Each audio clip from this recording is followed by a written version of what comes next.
नमः पुण्यजले आद्ये नमः सागरगामिनी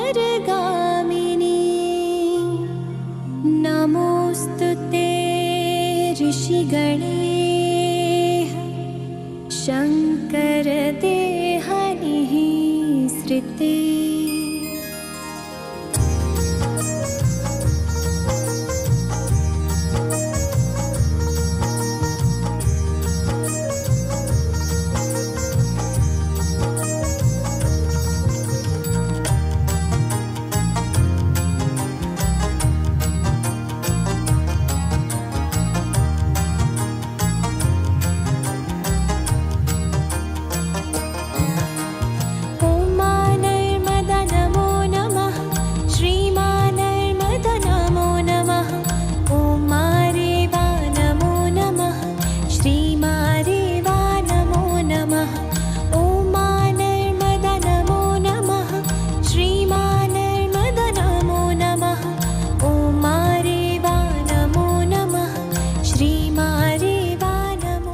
নর্মদে হর। আসলে একেবারে যখন ছোট ছিলাম তখন বাড়িতে আজ থেকে প্রায় বছর 30-35 আগে অখণ্ড তপভূমি নর্মদা পৌঁছায়। আমার বাবা পড়তে ভালোবাসেন, সেই সুবাদেই তপভূমি নর্মদা আমাদের বাড়িতে স্থান পায়। তপভূমি নর্মদার দৌলতে নর্মদা মাহাত্ম্য নিয়েই আমার বেড়ে ওঠা। একটা সময় বাবার কাছে বহু গল্প শুনেছি, নর্মদা পরিক্রমা, নর্মদার পবিত্রতা। এ প্রসঙ্গে বলে রাখা ভালো, মা নর্মদা এমন এক নদী যেটা শুধুমাত্র কোনো একটা নদী নয়, যেন কোনো একটা সভ্যতার বিকাশের বা একটা সাংস্কৃতিক বা একটা আধ্যাত্মিক চেতনার পূর্ণ ভূমি বা একটা পূর্ণতম একটা চিহ্ন বলা যায় মা নর্মদাকে। ভারতবর্ষের এমন কোনো সাধক নেই যিনি মা নর্মদার দর্শন বা তার তটে তপস্যা ভিন্ন সিদ্ধি লাভ করেছেন। দীর্ঘদিনের চেষ্টার পর 2018 সালে আমরা গিয়ে পৌঁছাই অমরকণ্টক। ভৃগু কমণ্ডল যাওয়ার জন্য আমরা একটা জঙ্গলাকীর্ণ পথ দিয়ে ভৃগু কমণ্ডলের দিকে এগোতে থাকি। মাঝপথে পড়ে ধুনি পানি বলে একটি জায়গা। এখানে একটি ধুনি আছে, যে ধুনিটি কথিত 6000-এরও বেশি সময় ধরে এক নাগারে জ্বলে আছে এবং বাইরে বিভিন্ন কুণ্ড আছে, সরস্বতী কুণ্ড, মার্কেন্ডেয় কুণ্ড, অমৃত কুণ্ড, এরকম বিভিন্ন কুণ্ড রয়েছে। এই যে বাইরে পানি আর ভেতরে ধুনি, এই নিয়েই জায়গার নাম হয়েছিল ধুনি পানি। আমরা যখন ধুনি পানিতে প্রবেশ করছি দেখছি নিচ থেকে একজন সৌম্য দর্শন মহারাজ, তিনি হাত তুলে বলছেন, আমাদের স্বাগত জানাচ্ছেন আর মুখে বলছেন নর্মদে হর। আমরাও তার ওই সম্ভাষণে করজোরে তাদের নর্মদে হর বলে ধুনি পানিতে প্রবেশ করি। সেইখান থেকেই আমাদের সর্বস্ব সমর্পণ করা আজকের দাদা মহারাজের চরণে। কারণ অমরকণ্টকে গিয়ে বিভিন্ন মানুষের সাথে কথা বলে, সেখানকার হোটেলে বা যেখানে খেতে যাচ্ছি সেরকম জায়গায় কথা বলে, বা বিভিন্ন মন্দিরের পাণ্ডাদের সাথে কথা বলে যেটা বোঝা গেল, সেটা অমরকণ্টকে সারা বছরে কয়েক লক্ষ বাঙালি মাকে ভালোবেসে দর্শনে আসেন। তো কোথাও ভেতরে একটা প্রশ্ন বা ভেতরে একটা ভীষণ চাহিদা তৈরি হলো যে তাহলে পশ্চিম বাংলার মানুষরা কি মা নর্মদাকে আরও একটু কাছে নিজের করে পেতে পারে না? দাদা মহারাজকে প্রস্তাবটা দিতেই তিনি বললেন, কি করতে চাইছো? তখন তাকে বলা হয়েছিল যে আচ্ছা দাদা মহারাজ, মাকে কি আমরা কোনোভাবে পশ্চিম বাংলায় পেতে পারি যদি আমরা একটা আশ্রম করি, আর সেই আশ্রম যদি আপনাকে কেন্দ্র করে গড়ে ওঠে? তিনি বললেন মৃদু হেসে, সে বড় কঠিন পথ, পারবে? আমরা বললাম চেষ্টা তো করতে পারি। তো তিনি বললেন ঠিক আছে, সময় হোক নিশ্চয়ই জানাবো। তো হঠাৎ একদিন ফোন এলো, তিনি বললেন যে আরও একবার চলে এসো অমরকণ্টকে। বুঝতে পারলাম মা ডাকছে। সেটা 2018 শেষ দিক। দাদা মহারাজ বললেন সময় এসেছে, এবার তোমরা প্রস্তুতি নিতে পারো। প্রাথমিকভাবে কি প্রস্তুতি নেব, এই প্রশ্নের উত্তরে বললেন যে তোমরা জমি খুঁজে বার করো। পরবর্তীতে নির্দেশ আসলো এমন কোনো জমিতে মা আসবেন না যে জমিতে ফসল ফলে, অর্থাৎ যে জমিতে ফসল ফলে সেখানে তো দেবী অন্নপূর্ণা অথবা মা লক্ষ্মীর বাস। তো এক মা আর এক মাকে স্থানচ্যুত করে আসতে পারেন না, তাই নির্দেশ পাঠানো হলো যে কাঁকরযুক্ত জমি হতে হবে এবং শ্মশান ভূমি হতে হবে, যে জমি একেবারে অনুর্বরা এবং আদিবাসী অধ্যুষিত।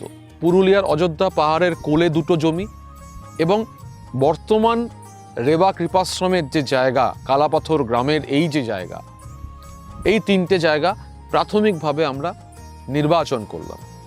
তারপরে নির্দিষ্ট পদ্ধতি মেনে এই জায়গাটি মা বেছে নিলেন তার আশ্রম নির্মাণ করবার জন্য। আশ্রম তৈরির একেবারে গোড়ায় দাদা মহারাজ বলেছিলেন যে আশ্রমটি তৈরি করতে হবে এইরকম লক্ষ্য নিয়ে, সেটি যেন কোনো একটি বিশেষ ধর্মীয় প্রতিষ্ঠান বা ধর্মীয় মত প্রচারের আখড়া না হয়ে ওঠে। তারপরে 2019 সাল, বহু কষ্টে মানুষের কাছে মা নর্মদার যারা আমাদের মতোই ভক্ত বা সেবায়িত, তাদের কাছে ভিক্ষা করে সামান্য কিছু অর্থ জোগাড় করে আমরা রেবা কৃপাশ্রমের এই জায়গাটা করলাম। দাদা মহারাজ এখানে মাকে নিয়ে আসলেন। সঙ্গে আসলেন কে? সঙ্গে আসলেন ধুনি। ওই যে বলেছিলাম ধুনিপানির 6000 বছরের অখণ্ড ধুনি, তার অংশ পৌঁছে গেল কালাপাথর গ্রামে। এবং রেবা কৃপাশ্রমে প্রথমে যেটি ঘটল সেটি হচ্ছে একটি ধুনি নির্মাণ। সেই ধুনি নির্মাণের পর মায়ের মন্দির। তারপর মা নির্দেশ দিলেন, স্বামী বিবেকানন্দ যে কথাটা বারে বারে বলেছেন, আমাদের দাদা মহারাজও মায়ের নির্দেশে সেই কথাটাই আমাদের বলেন যে আসলে মানব সেবা অর্থাৎ জীব সেবার মাধ্যমে শিবকে সেবা করতে হবে। এক এক করে আশ্রমের মাটিতে 8টি গোমাতা উপস্থিত হলো, সেই সঙ্গে বেশ কিছু ছাগছানা, অসংখ্য পাখি, অন্তত পক্ষে 100-2 পাখি, এছাড়া পায়রা, তারপরে খরগোশ, সাদা ইঁদুর, নানাবিধ ময়না, টিয়া, বিভিন্ন রকমের পশু পাখিরা এখানে স্থান পেল। আলাদা করে মায়ের পূজার্চনের জন্য বিশেষ কোনো উপাচার এখানে নেই। এখানে পশু সেবা এবং কন্যাদের সেবা। মা এখানে 9 বছরের কন্যা রূপে এখানে স্থাপিত। আমরা মায়ের এই ছোট্ট বালিকা কন্যা রূপ, এই রূপেরই আরাধনা করি, যে খেলতে ভালোবাসে, যে আবদার করতে ভালোবাসে, যে আদর খেতে ভালোবাসে, যে সকালবেলায় ঘুম থেকে উঠে একটু আদর করতে চায়, সারা দিন ছুটে খেলে মজা করে কাটাতে চায়। রেবা কৃপাশ্রম 2019 থেকে তৈরি হয়ে আজকে 2024 সাল, 5ম বার্ষিক মা নর্মদার জন্ম জয়ন্তী আমরা পালন করছি। সেই রেবার জন্মতিথি হচ্ছে মাঘ মাসের শুক্ল সপ্তমী, অর্থাৎ সরস্বতী পুজোর পরের দিন। এই জন্মতিথিতে নর্মদার তটে যত পীঠস্থান আছে সর্বত্র মায়ের জন্ম জয়ন্তী পালিত হয়। রেবা কৃপাশ্রমেও আমরা 2019 সাল থেকে শুরু করেছি মা নর্মদার জন্ম জয়ন্তী পালন, যাকে আমরা নর্মদা জয়ন্তী বলি। এই বছর 5ম বার্ষিক নর্মদা জয়ন্তী পালিত হয়ে গেল রেবা কৃপাশ্রমে। একটা কথা আপনাদের শুরুতেই বলেছিলাম যে এই রেবা কৃপাশ্রমটা তৈরির সময় দাদা মহারাজ চেয়েছিলেন এই আশ্রমটি শুধুমাত্র আধ্যাত্মিক চেতনার বিকাশেই যেন কাজ না করে, সেটা যেন সামাজিক উত্তরণের ক্ষেত্রে বিশেষ ভূমিকা নেয়। দাদা মহারাজ এই আশ্রমটা করার ক্ষেত্রে যে অন্যতম গুরুত্ব দিয়ে বিচার করেছেন বা আমাদেরকে ভাবিয়েছেন, সেটা হচ্ছে নারী শক্তির বিকাশ। কোথাও যেন 5 বছরে ক্রমশ এই ভাবনাটা মানুষের মনে বিস্তার লাভ করছে। এখানে অসম্ভবভাবে ধর্মীয় অনুশাসন ছিল, বিভিন্ন রকমের কাস্টিজম, বিভিন্ন রকমের ছোট জাত, বড় জাত, উঁচু নিচু ইত্যাদি ছিল। ইভেন এখানে শ্মশানও বিভিন্ন সম্প্রদায়ের জন্য আলাদা ছিল। সেখানে রেবা কৃপাশ্রম প্রতিষ্ঠা হওয়ার পর থেকে নিয়মিত যে কন্যা ভোজন বা দরিদ্র মানুষদের জন্য যে প্রসাদ বিতরণের ব্যবস্থা হয়, সেখানে একটা অলিখিত নিয়ম হয়ে গেছে যে যারা খাবেন তারা নিজেদের খাবার যে পাত্রটি সেটা পরিষ্কার করবেন না, সেটা অন্য কেউ করবে। এবং এই প্রথাটা শুরু করেছিলেন দাদা মহারাজ স্বয়ং, তিনি নিজে প্রথম পাতা পরিষ্কার করে। আজকে এটা গ্রামের কালচার হয়ে গেছে। একটা আশ্রম শুধুমাত্র আধ্যাত্মিক চেতনা নয়, এই আশ্রমে ইতিমধ্যেই অনেকগুলো চোখের ক্যাম্প হয়ে গেছে।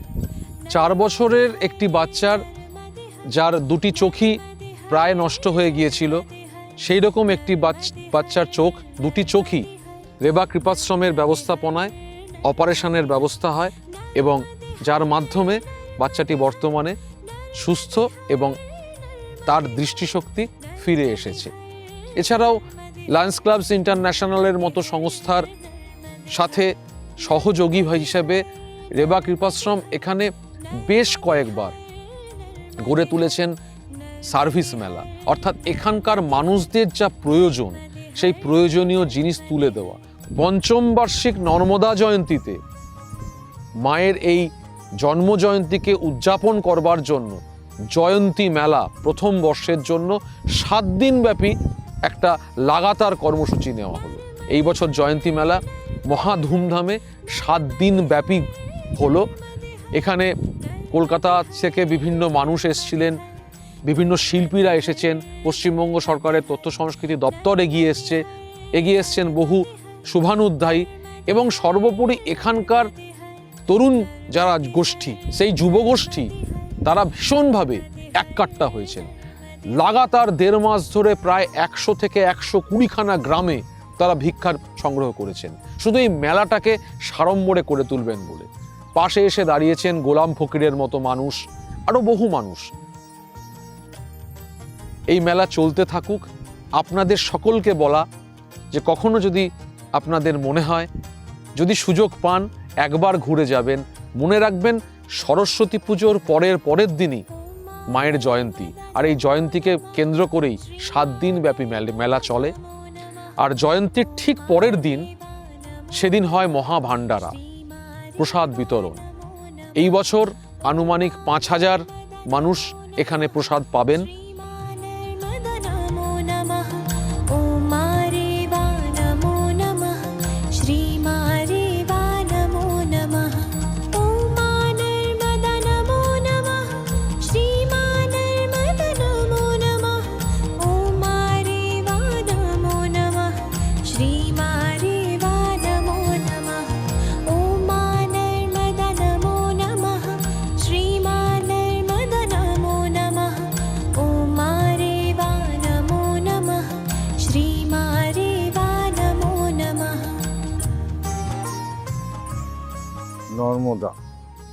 নর্মদার সঙ্গে আমরা সবাই পরিচিত নদী হিসেবে, কিন্তু নর্মদার মাতৃরূপেও পূজিত হয় মধ্য, দক্ষিণ এবং পশ্চিম ভারতে।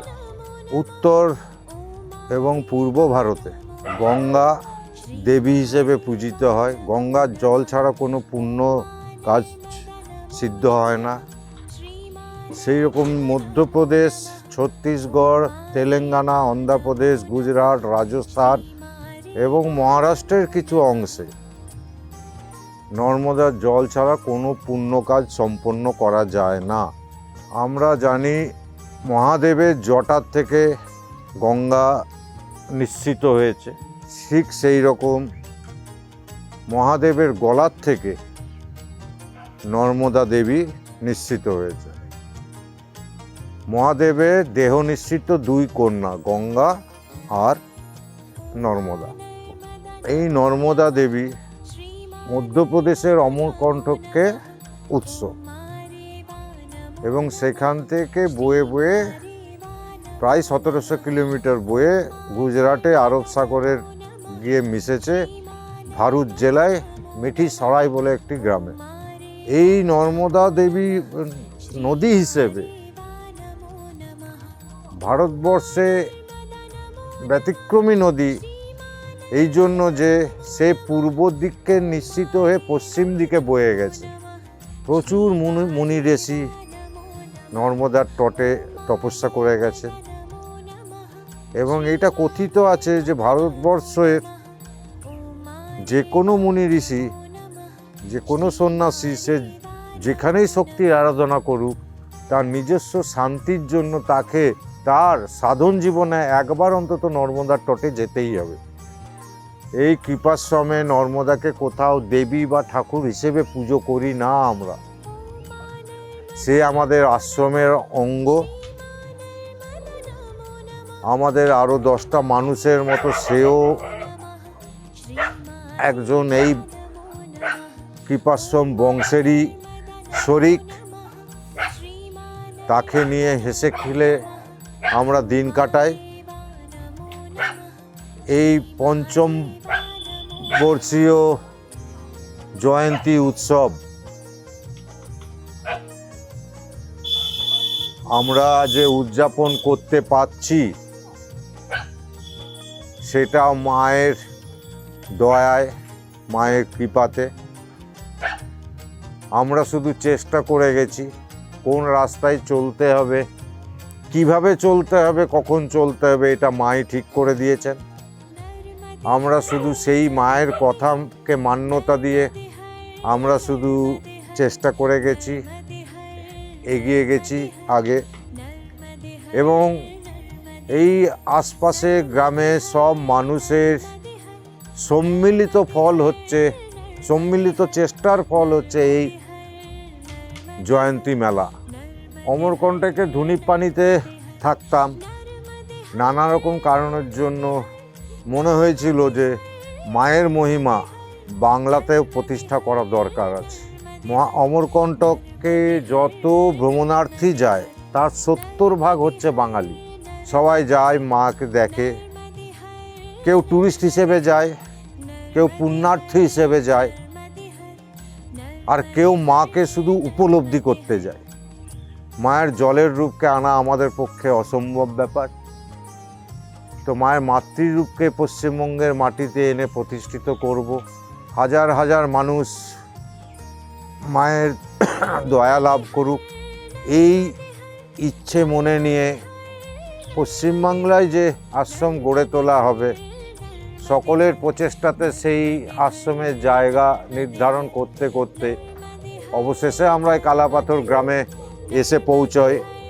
এই বৌদ্ধভূমি, জঙ্গলভূমি, কোনো মানুষজন এখানে আসতে চাইতো না, সেই জায়গাতে আজ 4-4.5 বছর পর 7 দিনের জয়ন্তী মেলা উদযাপন করা হচ্ছে। মানুষজনকে যে আশ্রমের পাশে এনে দাঁড় করিয়েছে সেটা মায়েরই ইচ্ছায়, মায়েরই চেষ্টাতে। মাকে শুধু এইটুকু প্রার্থনা জানাতে পারি যে মা, যেভাবে তুমি এই জয়ন্তী মেলা উদযাপন করার সাহস আমাদের মধ্যে জুগিয়েছ, সামনের সময়ে তুমি আমাদেরকে সেই সাহস যোগাও, যাতে তোমার মহিমা লাখ লাখ মানুষের কাছ পর্যন্ত পৌঁছে দিতে পারি।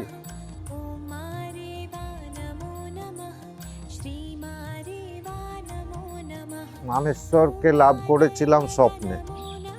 এই শিরীষ গাছের নিচে মাচাতে শুয়ে এখানে অনুভব করি যে কেউ আমাকে বলে যে নিয়ে আসতে হবে। আমার এখানে থাকতে ভাল লাগছে না, এখান থেকে নিয়ে চল আমার। কিন্তু কোথায় নিয়ে যাব জানি না, কোথা থেকে তাকে নিয়ে আসবো জানি না, আনতে হবে আশ্রমে সেটুকু বুঝতে পেরেছি না। তো যখন একটা রাত পুরো ছটফট করেছিলাম যে কোথায় পাবো, কোথার থেকে আনবো, তো সেইখানেই স্বপ্ন পাই। 3টি ছবি দেখায় সে আমাকে। একটি পাহাড় দেখায়, তারপরে চণ্ডী মায়ের পুজো হচ্ছে সেই একটি দৃশ্য দেখায়, এবং তৃতীয় দৃশ্য দেখায় একটা পাহাড়ি ঝর্ণা বয়ে চলেছে, ঝোড়া বলে যাকে, সেই বয়ে চলেছে। সেই 3টে ছবি দেখে। সেই 3টে ছবি দেখতে পাওয়ার পরই আমাদের এখান থেকে 3-3.5 কিলোমিটার দূরে যে চণ্ডী পাহাড় আছে, সেই চণ্ডী পাহাড়ে গিয়ে তন্ন তন্ন করে খোঁজার চেষ্টা করি, কিন্তু তাকে পাই না। তখন সেই রাস্তা দেখায়। আমরা ঘুরে ফিরে সেই এক ঝোড়াতে পেছনে সেই পাহাড়ের পটচিত্র, তার আগে মা চণ্ডীর মন্দির, তারপরেই সেই ঝোড়া। সেইখান থেকেই বাবাকে উঠিয়ে আনা হয় এখানে এবং তাকে এখানে প্রতিষ্ঠা করা হয়। তার নাম মানেশ্বর এই জন্যই দেওয়া হয়। ধুনিপানিতে যখন ছিলাম তখন প্রচণ্ড মানসিক আঘাত পেতাম ওখানে, কারণ মধ্যপ্রদেশের লোকরা বাঙালি বিদ্বেষী, চরম অপমান করত। তো সেইখানেও সেই মানেশ্বর শিব, তাকেও পেয়েছিলাম ধুনিতে, ধুনির ওই গরম ছায়ের ভেতর পেয়েছিলাম তাকে। সেখানে তাকে তুলে নিয়ে তার যখন সেবা করতে শুরু করি, আস্তে আস্তে সেখানে মান ফিরে পাই।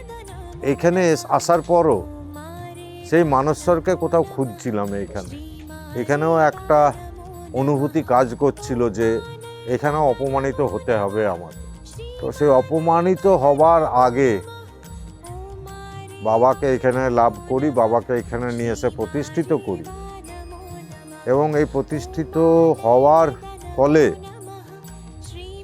এই আশ্রমে যে 5 বছর কাটাতে চলেছি, সেই 5 বছর মানে 60 মাসের 59 মাসই ধরা গেলে কোনো না কোনোভাবে অপমানিত করার চেষ্টা করা হয়েছে, হয় আমাকে নাহলে আশ্রমে। কিন্তু সেই বাবার কৃপাতে বা বাবার ছোঁয়া এই আশ্রমে থাকার জন্য আমরা মাথা তুলেই এগিয়ে চলেছি। কিন্তু হাজার অপমানের সত্ত্বেও আমরা মাথা উঁচু করে এগিয়ে চলেছি। হাজার বাধা বিপত্তি কাটিয়ে এই 5ম বর্ষীয় জয়ন্তী উৎসব পালন করছি। আর এই উৎসব পালন করার আর মানেশ্বর বাবার এবং মায়ের কৃপা লাভ করেছি বলেই মনে হয় এই জয়ন্তী মেলা আয়োজন করার সাহস দেখাতে পেরেছি। তারা আছেন, তাদের দেখানো রাস্তাতে কাজ করছি। জনগণের জন্য কাজ করতে চাই আশ্রম, জনগণকে নিয়ে কাজ করতে চাই। আশা করি মানুষের সান্নিধ্য আরও বেশি করে লাভ করব। এই আর নর্মদে হর। চাইলে এখানে আসতে পারেন। এখানে আসতে গেলে যেটা আপনাদের করতে হবে, আপনি যদি কলকাতা থেকে আসেন তাহলে এক্সপ্রেস ট্রেনে আপনাদের আসানসোল স্টেশনে নামতে হবে। আপনারা লোকাল ট্রেনেও আসানসোল পর্যন্ত পৌঁছতে পারেন। আসানসোল থেকে আদ্রা লাইনের যে লোকাল আছে, আসানসোল পৌঁছানোর পর সেই লোকাল ধরে 4টি স্টেশন পর আসানসোলের রামকানালি বলে যে স্টেশনটি, সেই স্টেশনে নামলে সেখান থেকে মাত্র 15 মিনিটের ডিস্টেন্সেই আমাদের এই রেবা কৃপাশ্রম। আসুন, এই আশ্রম গড়ে তুলেছেন দাদা মহারাজ আপনাদের জন্য। এখানে আসুন, আমি কথা দিচ্ছি কোথাও আপনাদের এটাই মনে হবে যে এই আশ্রম তো আমাদের আশ্রম, অর্থাৎ আপনার আশ্রম।